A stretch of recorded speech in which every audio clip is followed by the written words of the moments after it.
प्रणाम। मैं प्रवीण पांडे और आप देखना शुरू कर चुके हैं पंडित जी।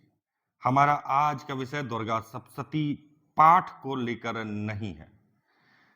अक्सर आप लोग सुनते हैं दुर्गा सप्तशती को जब भी तो पाठ से उसे कोरिलेट करते होंगे, पूजन से कोरिलेट करते होंगे, लेकिन आज हम दुर्गा सप्तशती प्रयोग के बारे में बताएंगे और एक लाइव एग्जाम्पल के साथ हम बताएंगे।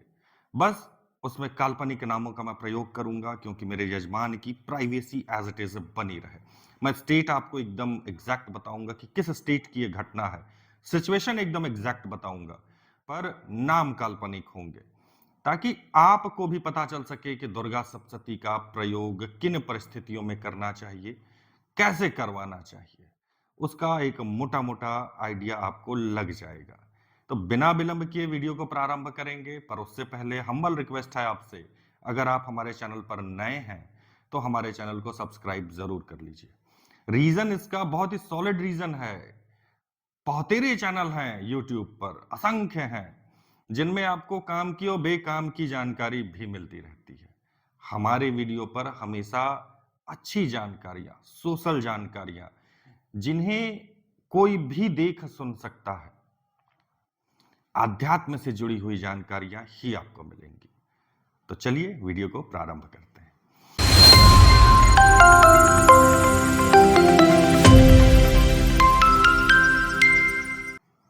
पंडित जी चैनल पर पुनः स्वागत है आपका। आज हम इस वीडियो में दुर्गा सप्तशती प्रयोग के बारे में बात कर रहे हैं।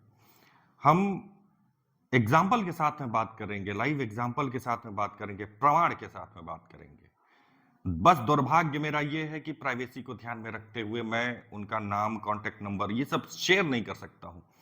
माता जी की कृपा हुई तो वो दिन भी अवश्य आएगा जब मैं अपने द्वारा की गई पूजा से संतुष्ट यजमान को सामने बैठाकर वीडियो बनाऊंगा, आप लोगों को प्रमाण दूंगा, उसका भी प्रमाण दूंगा। माता जी का आशीर्वाद रहा तो वो चीज जरूर करूंगा मैं।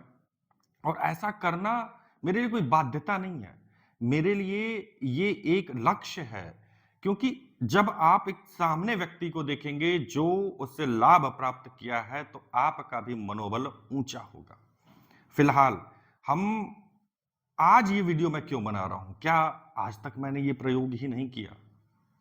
बहुत से ऐसे प्रयोग मैंने किए हैं, लेकिन एक बहुत ही क्रिटिकल सिचुएशन में एक परिवार था, उड़ीसा का वो परिवार था।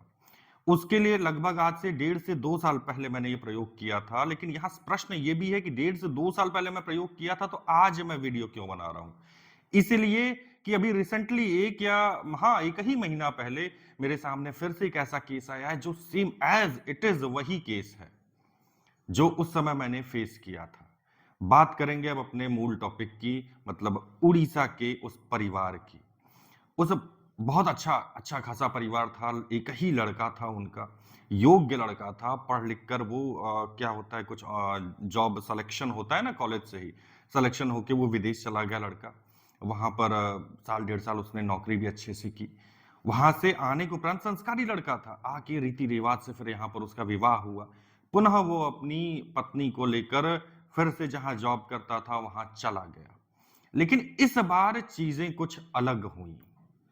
इस बार चीजें कुछ अलग इस तरह से हुई कि वहां लड़का गया तो जरूर, लेकिन अब इस बार वो केवल जॉब ही नहीं कर रहा था, उसके ऊपर चूंकि रिस्पॉन्सिबिलिटी थी। अब वो विवाहित हो चुका था, उसके बावजूद वो नशे के दलदल में फंस गया, गलत संगति में चला गया।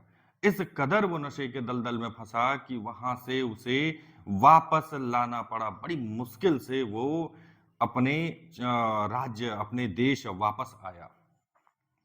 यहां आने के बाद उसकी स्थिति और भी गंभीर हो गई।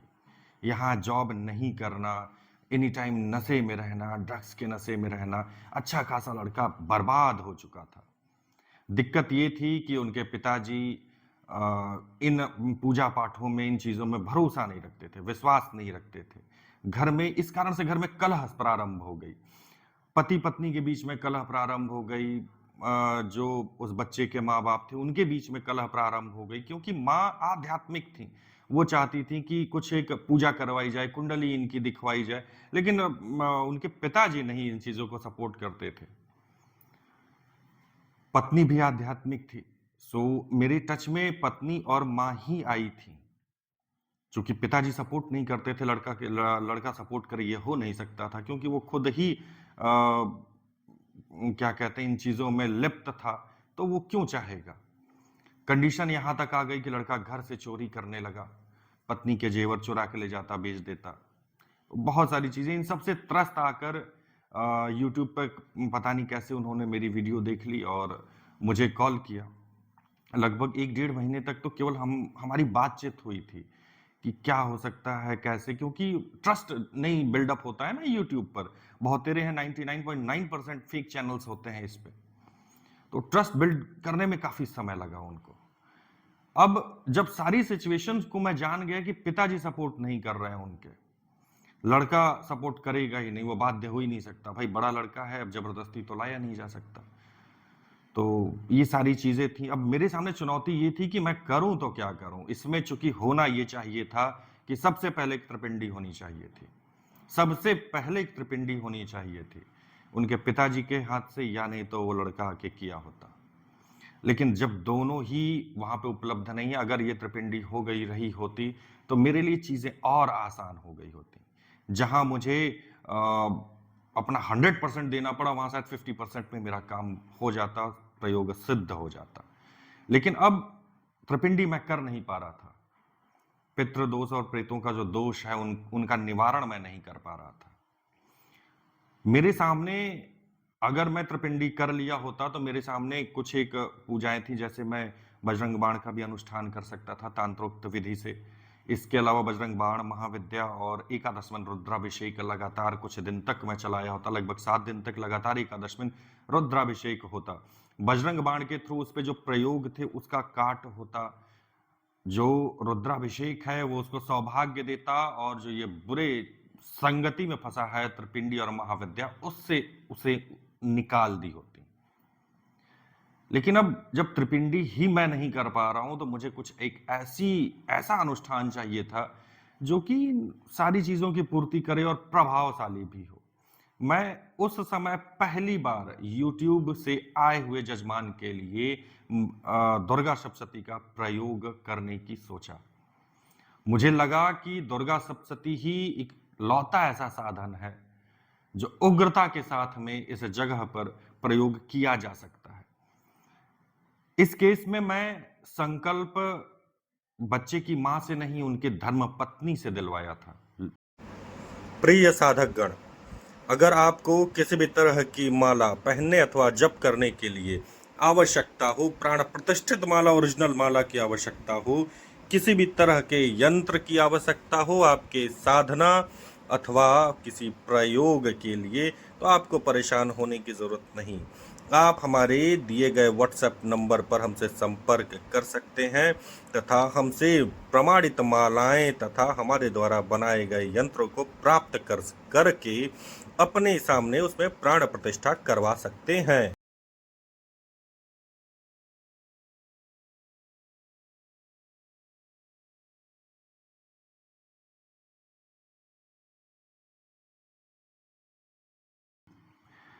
इसका रीजन ये है कि वो स्वयं ही शक्ति स्वरूपा है। चूंकि कन्या है, विवाहित है, तो शक्ति स्वरूपा है। इसके अलावा वो खुद भुक्त भोगी है। वो अगर जातक भी सपोर्ट कर रहा है तो ये समझ लीजिए कि आपका काम 100% होना है। सपोर्ट का मतलब क्या हुआ कि अगर मैं यहाँ पे दुर्गा सप्तशती का पाठ कर रहा हूं, अगर मैं यहाँ पे सर्वाबाधा का मंत्र का जाप कर रहा हूं, तो मैं अगर दिन भर में 2 पाठ कर रहा हूं, अगर वो केवल कीलक कवच अर्गला या प्रथम अध्याय भी अगर वो कर दे रही हैं, तो मेरे बराबर उनका मान लिया जाएगा, क्योंकि वो परेशानियों में है, उसके बावजूद वो जूझ रही है उससे निकलने के लिए। तो मैंने इन चीजों को देखकर उनके धर्म पत्नी से ये संकल्प दिलवाया। थोड़ी बड़ी पूजा थी। अब सास और पतोह, जिसे कहते हैं हमारी भाषा में पतोह बहू, सास और बहू दोनों मिलकर पूजा का अरेंजमेंट की। विडंबना ये थी कि वो यहां आ नहीं सकते थे। देखिए, एक एक प्रॉब्लम, मैं जो एक आसान अनुष्ठान था उसको करना मेरे लिए बहुत आसान होता। वो लोग आ जाते, त्रिपिंडी श्राद्ध होता, एकादश में रुद्राभिषेक और ये सब जो चीजें मैं बताया वो हो जाता। साथ में एक ब्राह्मण, 2-3 ब्राह्मण और बैठा देता, चंडी पाठ हो गया होता। और अब यही विडंबना हो रही थी कि मैं चीजों को उस ढंग से नहीं कर पा रहा था कि जिस तरह से करना चाहिए। मजबूरीवश मैं तंत्रोक्त विधि में गया और ये प्रयोग फिर से किया। संकल्प के माध्यम से ये अनुष्ठान मैंने किया, देवालय में किया। दुर्गा सप्तशती प्रयोग के साथ में हमने उनके लिए और क्या किया, हमने महाविद्या किया। महाविद्या बजरंग बाण का भी साथ में अनुष्ठान था और एक और गुप्त मंत्र का अनुष्ठान था जो मैं आपको इस वीडियो में नहीं बता सकता। बेसिकली 2 गुप्त चीजें थी। पहली गुप्त चीज ये थी कि किस मंत्र से, एक इंपॉर्टेंट होता है कि ऐसे सिचुएशन में आप साधारण पाठ न करें। आपको हमेशा चाहिए कि तांत्रोक्त विधि का सहारा लें। तांत्रोक्त विधि से जब आप करते हैं तो वहां पर आप यंत्र अथवा प्राण प्रतिष्ठित मूर्ति का प्रयोग करिए, क्योंकि वहां पर आपको आसानी होगी। मूर्ति में प्राण प्रतिष्ठा है, जीवित है वो मूर्ति, यंत्र भगवती का स्वयं स्वरूप है। तो उनके सामने आपको ये प्रयोग करना, अपने लिए याचना करना आसान हो जाएगा। तो इसलिए हमेशा ऐसी सिचुएशंस में, ऐसे प्रयोग में यंत्र या प्राण प्रतिष्ठित मूर्ति की का ही प्रयोग करना चाहिए। तो उनके सामने ये अनुष्ठान हो और संपुटित अनुष्ठान हो, संपुटित हो, प्रभावशाली वो मंत्र हो और उसी मंत्र का अलग से 2 ब्राह्मण मिलकर जाप भी कर रहे हो। संपुटन बहुत महत्व रखता है। जब भी आप संपुटित करके किसी चीज को करते हैं तो यह मान के चलिए कि उसकी शक्ति 2 गुनी 3 गुनी बढ़ जाती है। इसलिए हमेशा जब कोई क्रिटिकल सिचुएशन में आप प्रयोग करवा रहे हैं तो वहां पर संपुटित करवा कर ही उसका प्रयोग करें। ये आपको इसी केस में नहीं, हर एक जगह लगभग ये अप्लाई होगा। आप लोग को लगभग, अगर आप नॉर्मली आप सप्तशती पाठ करते हैं, दुर्गा सप्तशती का पाठ कर रहे हैं नवरात्र में या और किसी समय आप अनुष्ठान करते हैं, कोशिश करिए कि उसमें संपुटित कर दें। किसी से नहीं तो सर्वाबाधा मंत्र से आप संपुटित कर दीजिए, या और भी उसमें कोई मंत्र आपको ऐसा लगता हो तो उसे संपुटित कर दीजिए। बेसिकली 700 मंत्र हैं, 700 मंत्र दिव्य हैं, प्रभावशाली हैं, अपने आप में भयानक ऊर्जा से ओतप्रोत है। सो किसी भी मंत्र का जो आपकी सिचुएशन को सपोर्ट कर रहा हो उसका आप संपुटन करवा सकते हैं, उसके संपुटित करवा के करिए। बस इसमें यही होगा कि दिन भर में अगर ब्राह्मण 2 पाठ कर रहा है, बेसिकली होना तो 3 चाहिए, लेकिन अगर शुद्धता के साथ में करे तो 2 ही होगा। जेन्युइन अगर मैं बात करूं तो एक दिन में 2 ही पाठ होगा, संपुटित होगा। देखिए ये नहीं कि अब जैसे मान लीजिए फॉर द एग्जांपल कि आप श्री गुरुचरण, मतलब ये क्या है, आपके शब्द ही क्लियर नहीं हो रहे हैं। शब्द ही जब आपके क्लियर नहीं हो रहे हैं तो फिर वो कैसे कैसे अपना प्रभाव छोड़ेगा। शब्द क्लियर होने चाहिए, आराम से उसका पाठ होना चाहिए, वाचिक स्वरूप में पाठ होना चाहिए, कर्णों तक आवे। देखिए अगर बहुत उग्रता के साथ में, इसका मैं बहुत गूढ़ चीजें आपको बता रहा हूं। अब तक आप ये सोचे होंगे कि मानसिक जाप बहुत उत्तम है, अपने लिए मोक्ष के लिए मानसिक जाप बहुत उत्तम है। दूसरों के लिए अगर आप जाप कर रहे हैं तो उपांशु करिए, मतलब बुदबुदा के करिए। अगर कोई क्रिटिकल सिचुएशन है तो वहां पे वाचिक करिए जाप को। ये तांत्रोक्त विधि में बता रहा हूं, पौराणिक विधि नहीं बता रहा हूं। तो जितना तेज पाठ उसको किया जाएगा, स्वर में किया जाएगा, एक स्वर में किया जाएगा, लय में किया जाएगा, उतना वो प्रभावशाली होगा। क्योंकि वातावरण जब क्रिएट होता है ना, हमारी जो मानसिक ऊर्जा है, जो उस पाठ को करने से हमें ऊर्जा प्राप्त हो रही है, वो तो अपना कार्य कर ही रही है। लेकिन जो वातावरण में उस मंत्रों के घर्षण से जो ऊर्जा उत्पन्न होती है, उसका प्रभाव बड़ा दिव्य हो जाता है। इसलिए जब आप संपुटित करवा कर करवाएंगे किसी ब्राह्मण से अथवा स्वयं भी कर रहे हैं तो ये मेरी सलाह है आपको कि संपुटित सप्तशती का एक ही पाठ करवाइए, बहुत कायदे से करवाइए। ब्राह्मण को बोलिए कि आप इस तरह से करिए कि आप अपना पूरा 5 घंटा 6 घंटा ले लीजिए, आराम से बैठिए, एक एक शब्द का सही उच्चारण होना चाहिए। सही उच्चारण का मतलब ये हुआ ब्राह्मण पढ़ रहा है वो तो सही ही पढ़ रहा है, उच्चारण, जो शब्द निकल रहे हैं वो एक दूसरे से एकदम पंचमेल खिचड़ी ना बने रहे, शब्द एकदम क्लियर रहे। जैसे मैं अभी बोल रहा हूं, आपको एक एक शब्द, एक एक वाक्य समझने में बड़ी आसानी होगी, क्योंकि मेरे शब्द एकदम क्लियर हैं। अगर मैं यहीं भी बोलूं जैसे श्री गुरु चरण सरोज जैसे जो दायक, क्या समझोगे आप? मैंने तो उसे सही पढ़ा, क्योंकि मैं मानसिक रूप से उसे रीड कर रहा हूं, उसे देख रहा हूं, मुझे वो कंठस्थ है, मैं उसे पढ़ लिया, एकदम शुद्ध पढ़ा हूं। शब्द मेरे सही नहीं रहे, जो वातावरण में ऊर्जा बननी है उन शब्दों के घर्षण से वो नहीं बनी। अगर बन भी रही है तो 20% बन रही, 10% बन रही, तो उस अनुष्ठान का आपको पूर्ण लाभ नहीं मिलेगा। तो कोशिश करिए कि एक पाठ हो, एक पाठ हो, शुद्ध पाठ हो, वाचिक पाठ हो, एक स्वर में पाठ हो। अगर 5 पंडित जी हैं तो एक स्वर में उसे लेके चले, तो ये चीज होनी चाहिए। दूसरी चीज कि जब आप उनका उसका हवन करेंगे, तो हवन के समय में भी दुर्गा सप्तशती का पाठ चल रहा हो, मतलब एक पंडित जी तो आपके पाठ कर ही रहे हैं, उसके साथ में केवल स्वाहा स्वाहा ना करें, कम से कम संपुटन, जब वहां आ रहा है आपका संपुटित मंत्र आ रहा है, तो वहां जो भी ब्राह्मण बैठे वो सभी के सब सभी उस संपुटित मंत्र का उच्चारण करें। ऐसा होना चाहिए, होता नहीं है, लोग करते नहीं है, लेकिन होना चाहिए। फिलहाल टॉपिक पे ही बने रहते हैं। मैंने उनका मुख्य जो अनुष्ठान था वो दुर्गा सप्तशती प्रयोग ही था।